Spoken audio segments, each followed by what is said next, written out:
Cool. All right. Hello, everybody. I'm going to share my screen and get us started. All right. So thank you, everybody, for joining us today. I'm very excited for our webinar tonight. We are going to be talking about plastic harms and everyday alternatives, why you should quit them, simple and realistic ways to weed out plastics out of your life. And I am going to also discuss a little bit why Wild Virginia was super excited about this topic, and to invite our guest speaker tonight. First, just some notes. I'm recording and this will be made available on our YouTube shortly afterwards. Feel free to use the Q&A function to ask questions. And after Alex is done speaking with us, we will go through those and make sure any of your questions are answered.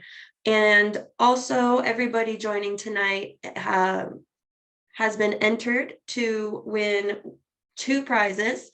So there will be 2 winners tonight. We have one that was donated by Envy Hippie Crafts, and it will be an upcycled piece of art or jewelry.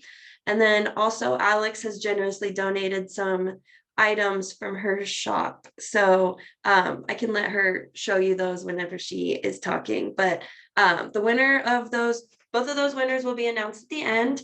And you will also get an email following up how to claim your prizes. So to start out with, just a little bit, I'm sure most people joining us know of Wild Virginia and who we are, but we are a grassroots environmental nonprofit, and we work to protect and connect Virginia's wild places. That's our mission statement. So we have kind of some major campaigns. We protect and improve Virginia's water quality.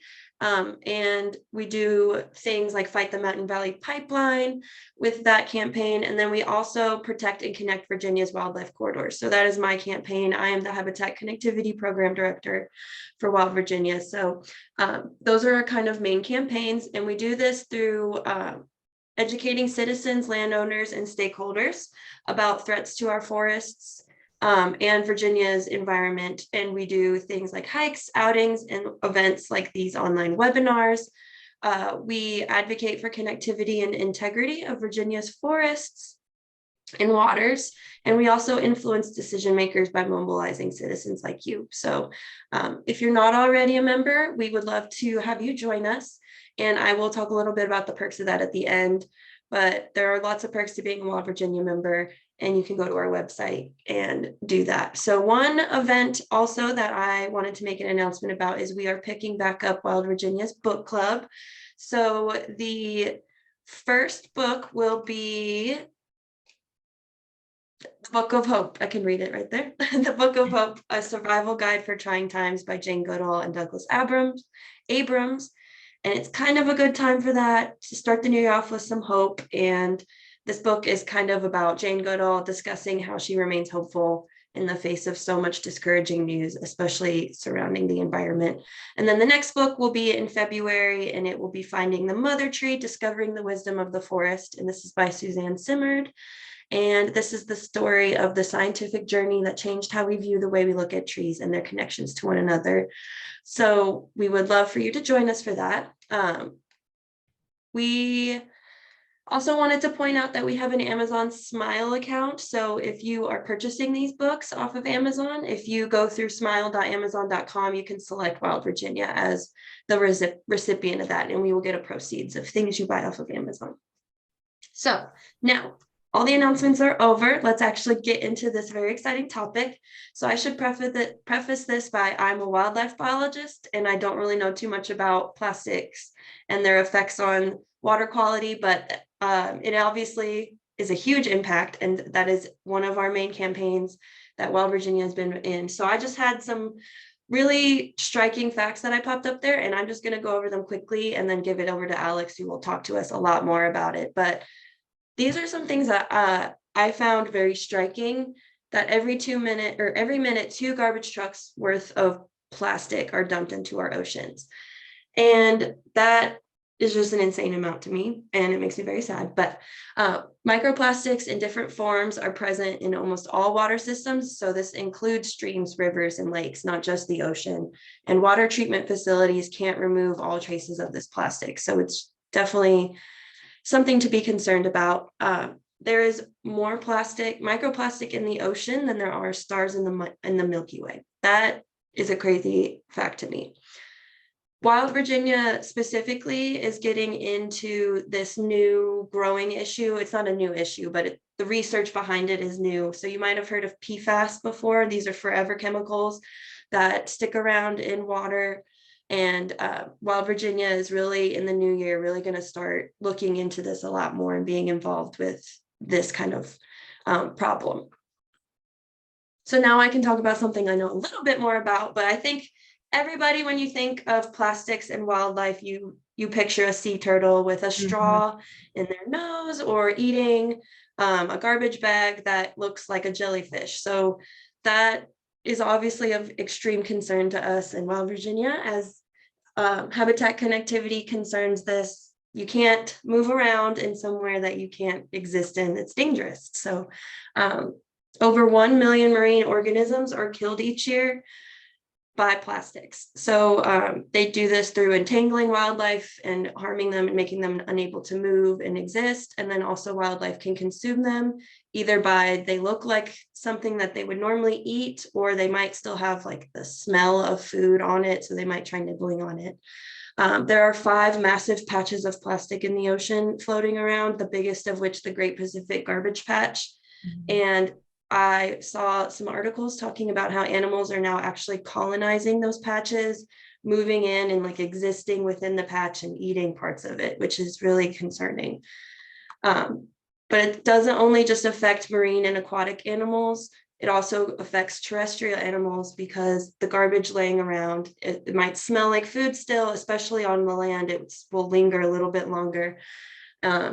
These kinds of scenes with the deer down here getting entangled like that, this was the least brutal picture that I could find of this. Unfortunately, whenever they fight during the mating season, if another deer like gets entangled on it too, and then they're stuck together, that they are not going to make it very long, because then they have to travel around together. If one of them dies, the other one is just stuck dragging around it. It's just very unfortunate. And this next picture, I did not automatically put it on there because it is a dead animal. So if it bothers you, do not look. I will tell you when it's safe. But I think this is super striking, and it really, plastics stick around in animals and on this part. So the birds will eat it. It's out of the like environment, but it's in the bird. And then when the bird dies, that plastic is still looks like it just came off the assembly line.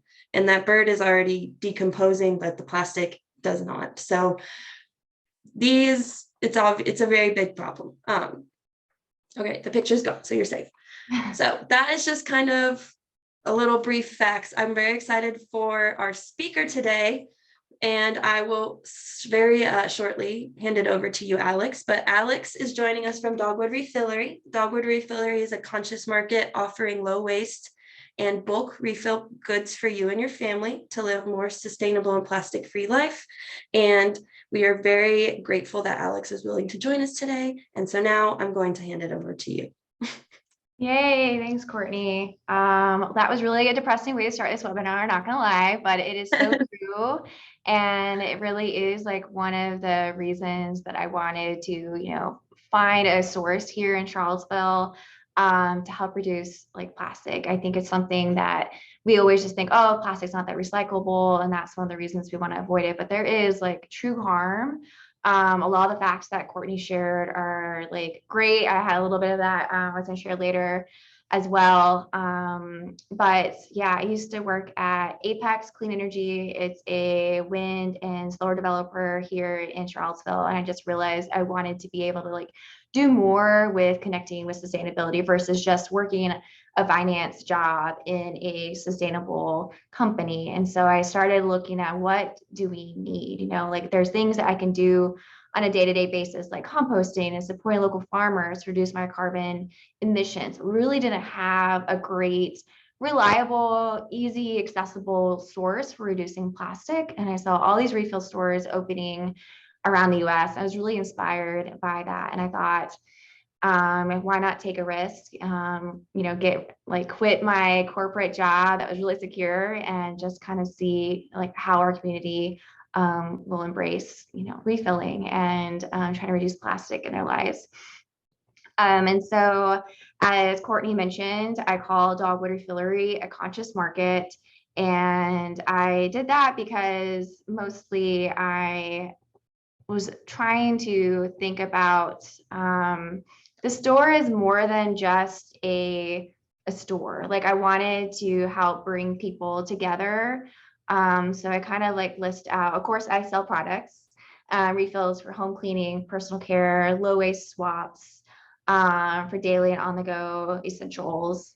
But I also wanted to provide like education to folks. Like that's something that I learned, or didn't know about when I first moved here 7 years ago, was I cared about the earth, but I wasn't aware of the things that I do every day that have an impact and the alternatives to those that I could be doing. And so once I just started learning that from my friends, my community, my coworkers, I wanted to be able to provide that education piece to the rest of our community, because I think everyone truly cares. If you live in Virginia, it's beautiful. It's why we have, wild Virginia. Like we want to protect this beautiful land that we're surrounded by. And I think that connectivity with nature really helps us like want to protect it.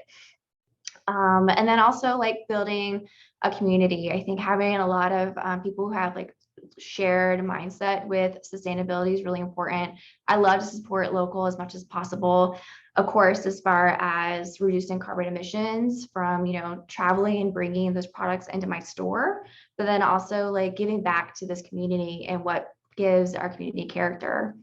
And then finally, something that's a huge pet peeve of mine is greenwashing. I think right now with consumers wanting to say that, hey, we want things to be more sustainable, a lot of big businesses are trying to put a mirage and make it seem like they are more green than they truly are. And so I want to take the time to actually vet my products, my suppliers, and make sure that I'm investing in suppliers who actually care. Thus, you are too. And then on to my next slide. So this is a little bit like what Courtney was talking about, the problems with plastic. And I think it's important to like reiterate some of these things. So recyclability, I think, is one of the big issues people, consider. What's, really unfortunate is like it's decreasing. It went from 8.7% in 2018 to 5.6% in 2021. So the recyclability rate is going the wrong direction. And that's why we need to find alternatives. We can't rely on plastic the way that we are today. There are great uses for plastic, it's lightweight in the medical field, but especially when it comes to single-use plastics, like we can't keep producing the way that we are. And of course, the origin, a great documentary to watch is The Story of Plastic. They talk about the petroleum base, the people who live around these factories, and how it really is oil. And that's why you hear about like no BPA or phthalates or PFAS, which I really liked hearing that. That's something that Wild Virginia is going to start focusing on. That was news to me. I know that there's like a big focus on water now in Wild Virginia, but that's really exciting. If you haven't watched the movie Dark Waters, it talks about PFAS from like Teflon. And it's funny to see how much we keep learning about products that we think are great. Oh, stainless, not stainless steel, but like non-stick cookware, right? That sounded so great. But then we started realizing like, oh, wow, there's like a huge negative effect to that. And then the microplastics, which Courtney covered a lot about. And that is something that I think, when you can't see it, it's harder to like really imagine it and to be able to put it in perspective.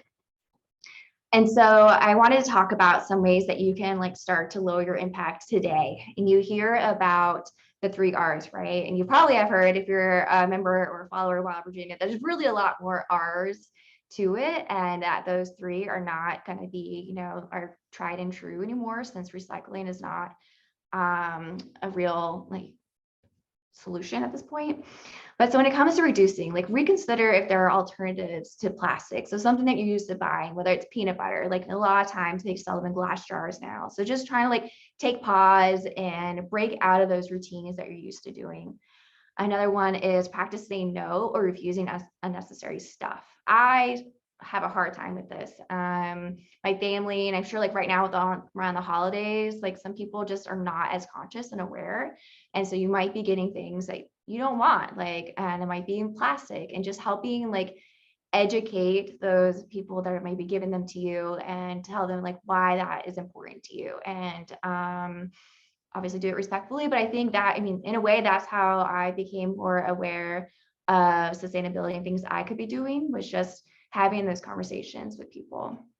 Reusing. So I think another way is like to rethink waste. Can you actually like reuse this? And something that we were talking about earlier before the webinar started was Sigrid Ellertson. I probably butchered her name, but sorry, Sigrid. She is doing a exhibit at Steville Arts downtown, and 10% of proceeds benefit Wild Virginia. And why I share this is she rethinks the way she looks at waste. So she takes things like your big plastic laundry detergent jugs and turns them into art, like really colorful masks to try to help educate people around these plastic containers, and but also kind of reuse them and repurpose them to something like more meaningful. Normalize regifting, again, very fitting for this time of year, but if you find something that enters your life that doesn't bring you value, just regift it. I think that's something that we need to like make okay. Refilling a single-use container, obviously here filled with bulk refills where you can, you know, refill anything. I've even had people bring in single-use water bottles to fill with laundry detergent. I mean, just kind of rethinking things, refilling what you already have. Recycling, prevent wish cycling by recycling correctly. A lot of people think that the little recycle symbol automatically means it's recyclable, but if you want to do it right, you need to check that your municipality actually accepts those numbers on there. So the codes, the numbers like 1, 2, 5s, that is the plastic resins, the type of plastic that it's made out of, and different municipalities can or cannot take those. So that's just a thing to kind of double check. Again, another like thing to remind people of, because I think we kind of get lost in that, and it's a lot of work. Like, it's not fair that it's like so much work on consumers, and I hope that, you know, big manufacturers will like obviously start to change those habits. But in the meantime, that's, you know, one way to help. And then finally, repair by fixing and mending. And in relation to plastic, I think about like our clothes. A lot of our clothes have plastics in them, like whether they're the type of material they are, polyesters, it's all plastic, and they are producing microplastics. So if you can look at your clothes as a new way to fix and mend and make it last longer, that's going to help reduce your impact. So what's my solution? Like, these are things that you can kind of do right now today. As far as Dogwood Refillery and being a conscious market, I have, you know, refills and plastic-free swaps. Like I mentioned earlier, like, because I hate greenwashing, I very intentionally curate my inventory just to make sure that it's earth-friendly, that it's effective. I want to support local and small businesses as much as I possibly can. And then ensure non-toxic, you know, ingredients, that they're actually like safe for the environment and safe for us. And I think that's another thing that people lose sight of. Like, you just see a jar with liquid in it. You don't, it's hard to tell. Like, it's hard to know, is it actually like toxic ingredients in there? But Dawn, Mrs. Myers, all of these things, like especially when it comes to dish soap that we're used to seeing, go into our waterways and like actual have real harm. I know a couple months ago, maybe in the summer, so I'm located near like Whole Foods off of 29, and there's a small little river near Barracks Road where salamanders and fish turned up dead out of nowhere. And when they were doing the studies, they weren't able to find exactly what caused it, but the number one thing they think it was surfactants from cleaning products. So that's something like, it does impact you, and it does impact close to home. So on to like the more fun bits. What can you refill here at Dogwood Refillery? So since it's a lot of lists, I kind of shortened it, but also I'm not gonna like go and talk through every single one, but this is a little highlight of what you can see. Basically anything that you need for home cleaning or personal care, I have it here. And if I don't, and I have enough requests, I'll go and try to source that for you. And that's really like how I've been able to build the store over the past year and a half, was purely just, customer requests, like likes, dislikes. And so that's been kind of like a really fun journey. And what's the great thing about refilling, in addition to reducing plastic, is that we're creating this like circular economy. And I don't know if you're familiar with Bill McDonough. He is a Charlottesville person, educator, and he's done a lot. And he actually wrote a book, Cradle to Cradle, and that talks about this creating a circular economy where like you as a consumer can refill your containers with me. But not only that, I can actually refill my containers too. So I'm going to quickly stop share real quick because I want to show you what one of my suppliers does. She sends me 5-gallon pouches. So it is plastic, yes, but this holds 5 gallons of soap when I get it. I would show you a full one, but it weighs about 50 pounds. And so not going to do that. Getting pretty strong with that, but it's not super easy.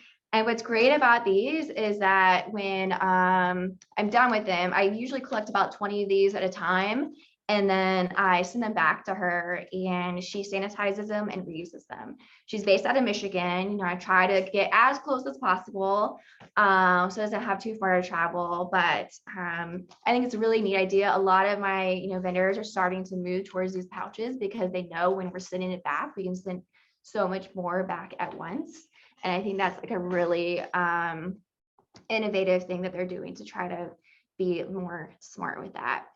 Okay, gonna pop my screen back on.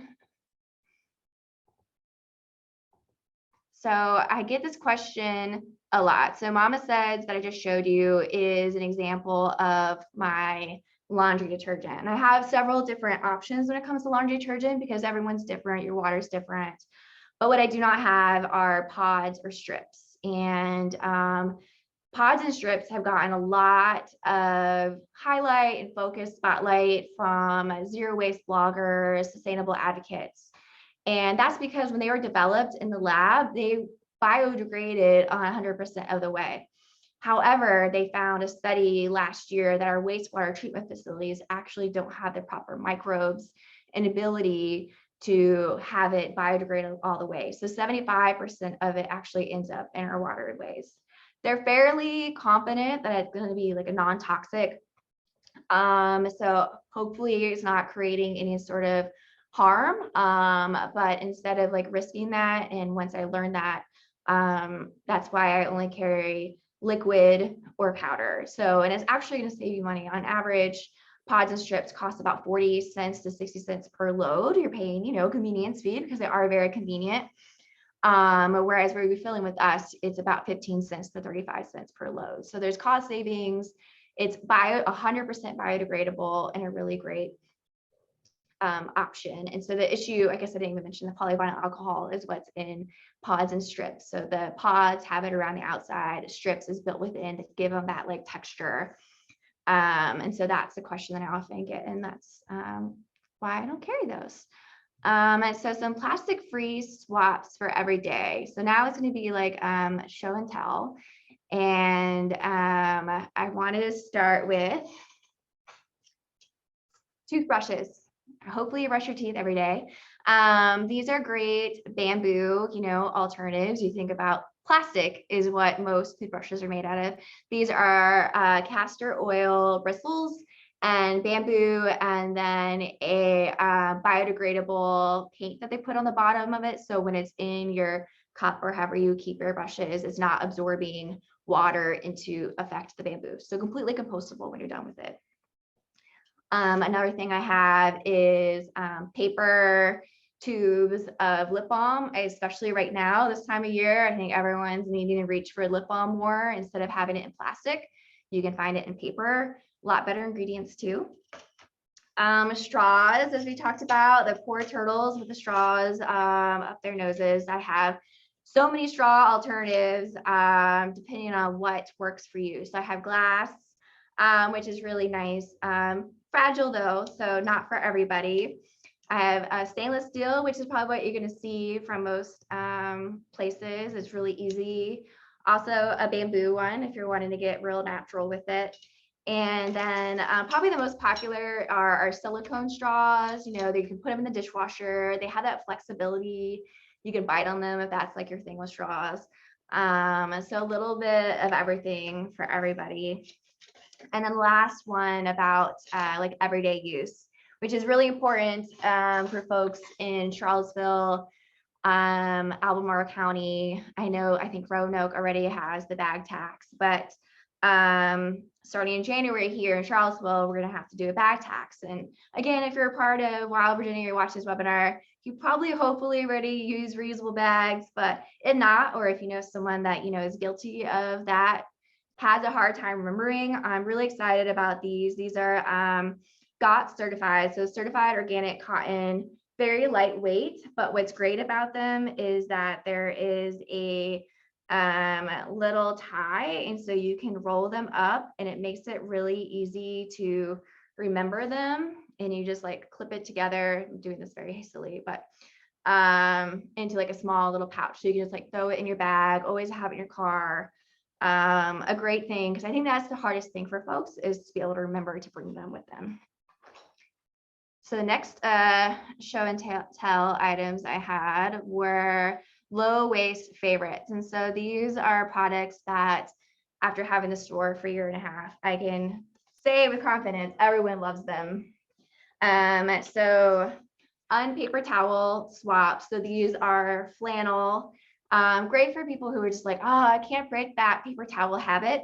You can keep them on a roll. And so if you're just like used to like grabbing, these are reusable, they're really absorbent, and probably one of our biggest like sellers. And then the second up is a Swedish dishcloth. And this is one of, not this specific one, but one of the prizes from Dogwood for the participants today. So it looks like some weird, foamy square, but it is made out of wood cellulose, so it's completely compostable. But when you get it wet, it becomes really absorbent. Trying to remember like the exact, 20, it can absorb 20 times its weight. You can throw it in the dishwasher, your washing machine. It's basically like if a sponge and a paper towel like had a baby. It's magic. And this one in particular with the cute little greyhounds and moths is done by a local artist out of Crozet. So again, I just really try to support local as much as possible. Emily Ruth Prince, you should check her out. She has a lot of great products. And then dryer balls, I chose the penguin to share because penguins are my favorite, but this is another product that I feel like we are starting to learn more about, but dryer sheets and fabric softener, how it's like terrible for your machines. I've just had someone recently say they had to get a whole new dryer and like the pipes from the dryer because it just builds up. It becomes like a huge fire hazard.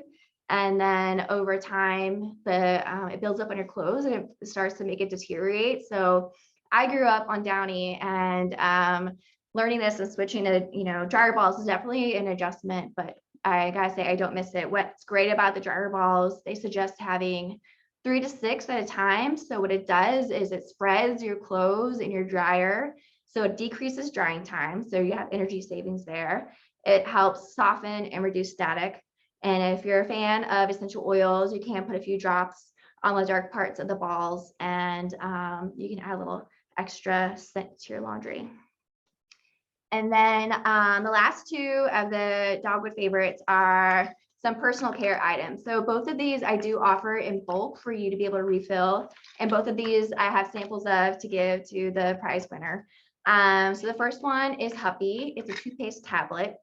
It looks like a really small mint. It does not have fluoride in it, but it has a non-toxic alternative called nanohydroxyapatite. And it was actually recommended to me by my dentist. I told her as I was getting my checkup, like, hey, I'm going to quit my job and open a low waste refill store. And she rolled her eyes about, all these like natural oral care products. And she's like, but I do approve of nanohydroxyapatite.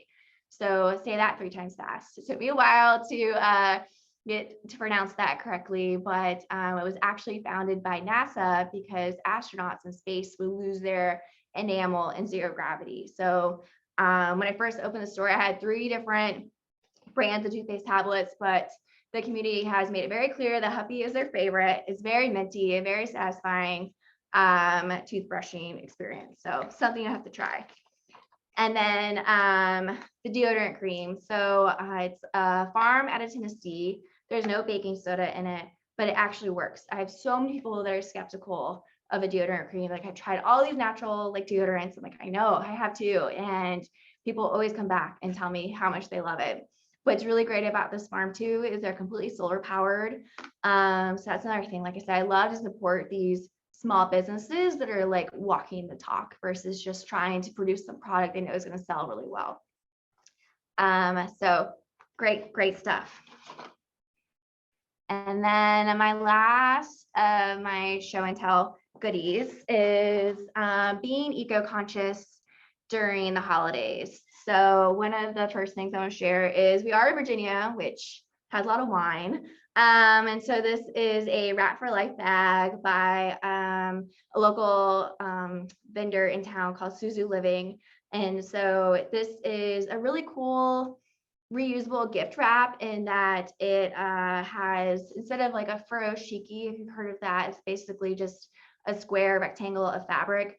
This, her fabric bags are actually sewed on the bottom, so they're a lot easier to reuse. It comes with twine. She also has a little tag inside with the QR code so that your recipient can see ways to reuse it, whether they just like reuse it for collecting their produce bags or for leftovers, like to take to a picnic. Really great ideas and reminders in there.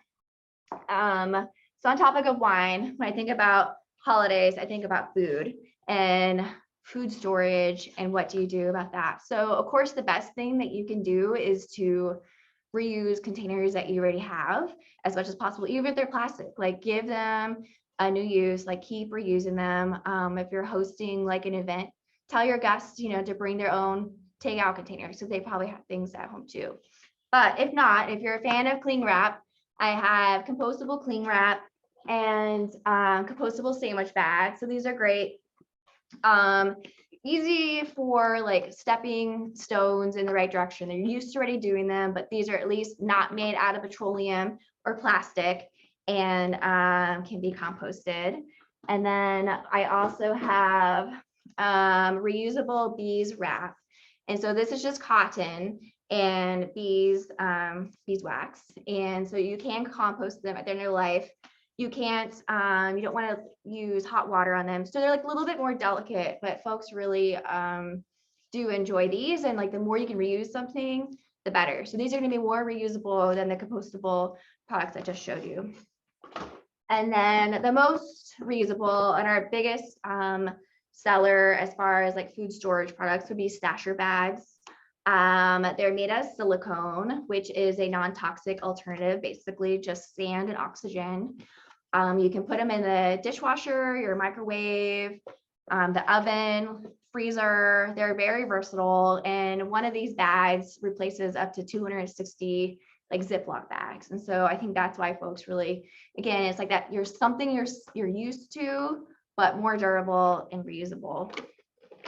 And then finally, as far as the holidays go, I had, just had to show you because these are adorable, plantable seed cards. So these have parsley, chive, and basil seeds in them. So no plastic sleeve on the outside. This company actually uses old paper, like junk mail paper, to make these. They're based out of Massachusetts. And then, of course, a paper-based Dogwood Refillery gift card, completely biodegradable, created by a mill in New Hampshire that's wind turbine powered. So just a little bit of everything for everybody. And then I was just gonna pop up my screen one more time and just say, you know, thank you for having me here. This is where I'm located. You can, you know, follow me on social media course. I have a website, and you can always email me if you have any questions after, today or the Q&A. So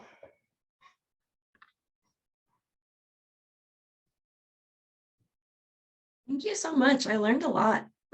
That's really cool, all your products. I wish I lived in Charlottesville. I Roanoke, make know. another location in Roanoke. All right. Well, I will read some of the questions to you if that sounds good to you. Sure. So Tess asked, this was when you were talking about education to the local community, and she asked, does the education component extend to taking collective action, such as on legislation or local campaigns to change policy or business practices? The focus on individual action has been a huge barrier to addressing environmental issues across the board.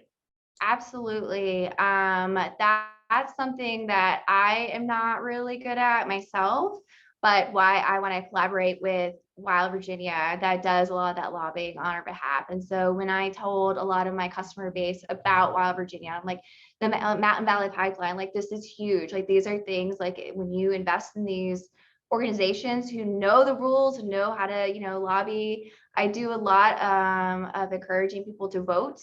With the past midterms, I was really like, this is important. If you're following along on my social media, if you're on my newsletter, if you're shopping with me, you care about the environment and you can make an impact that way. I've also collaborate with C3 a lot. They do a lot of great lobbying. I like that they, make it easy. Like, hey, we've already pre-filled this form out for you. All you have to do is sign it. So I agree. There's definitely more that I could be doing, and I want to learn. That is one area where I'm probably like of all the areas that I need to learn more about myself. But I try to point people to the resources and folks who like know what they're doing. It's awesome. Well, thank you, of course, for sending people to Wild Virginia. That is a huge part of what we do, is trying to teach people how they can, of course, advocate for everything they care about. So I'm glad that we are known for that. Absolutely. And then, all right. So there was only one more question that I see. I don't know if everybody else can see things in the Q&A. I think I said it so you can, but there is one more question about some of your products. Can the compostable plastic wrap and sandwich bags be composted in a backyard compost pile or only through a commercial compost company?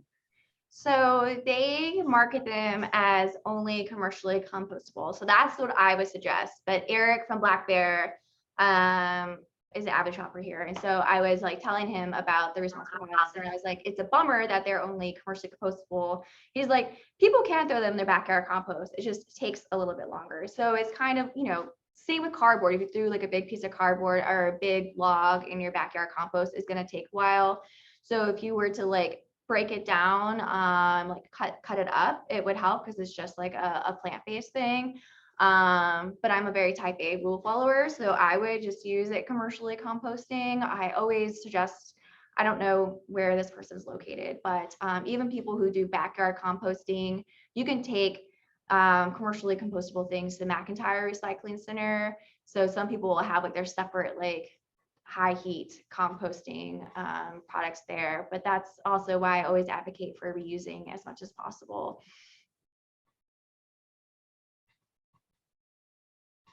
Well, see one more comment in here. I think this is related. Oh, this was related to the previous question, and it just says, when it comes to pre-filled petitions and letters, keep in mind that it's easier for you to do.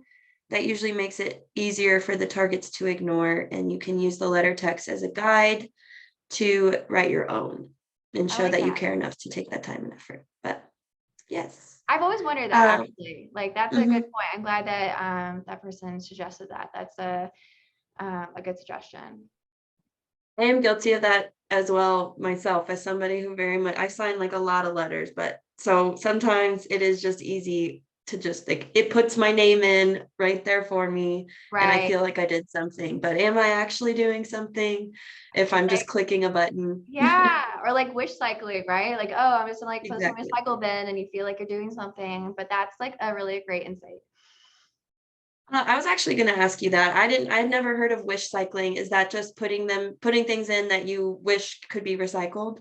Yes, or like not taking the time to clean it or actually like verified as your municipality, accepted. I think it gives people a lot of gratification, like, oh, okay, I'm recycling. When if you put things in a recycle bin that cannot be recycled, a lot of the times they'll just throw it all away. Uh, I did not know that, but I guess I can see that happening.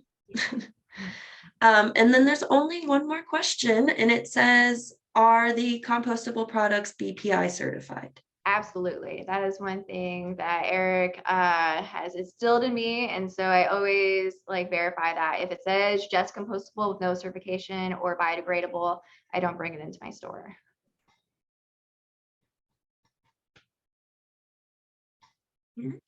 Um, if anybody else has a question, you can definitely put it in there and we will get an answer for you.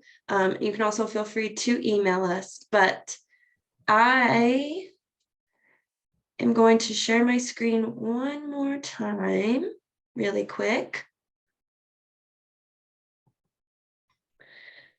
So thank you so much, Alex, for joining us today and for teaching us and for showing us all of these alternatives that we can have.